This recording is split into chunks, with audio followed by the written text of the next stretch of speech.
এই যে এখানে একজনকে পাওয়া গেছে। আর আর্সেনিক নিয়ে আপনাদের গ্রামের কি কোনো সমস্যা হচ্ছে আপা? আর্সেনিক নিয়ে কি কমবে, এটা একটা চাপ কালো নাই আমগো পুকুরটা পুষ্করিতে পানি আনি, শীতের মধ্যে পানি খায় না, এনে গোসল করো, হাত নামু নাকি কাপড় ধুমু, বাসন ফেলা ধুমু, এনে বাচ্চা নিয়ে আসি, বাচ্চা অসুখ হয়, টাইফয়েড কি হয় না হয় দেখি তো আজকাল যেহেতু টিভিতে দেয় আর্সেনিকের কি দেয়,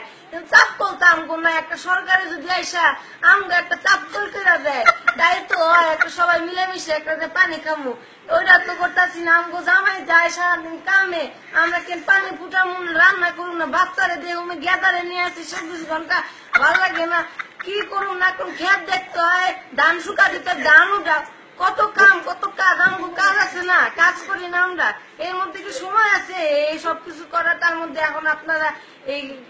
শরীর খারাপ হয়ে যাবো, বাচ্চার অসুখ বিসুখের একটা ওষুধ, আবার ওষুধ আনো, ওষুধের টাকা লাগে না, টাকা তো আমরা তো গরিব মানুষ, টাকা কত 2-3-4 টাকায় পাই, পরামর্শ নেই কথা ধরছে ধরছে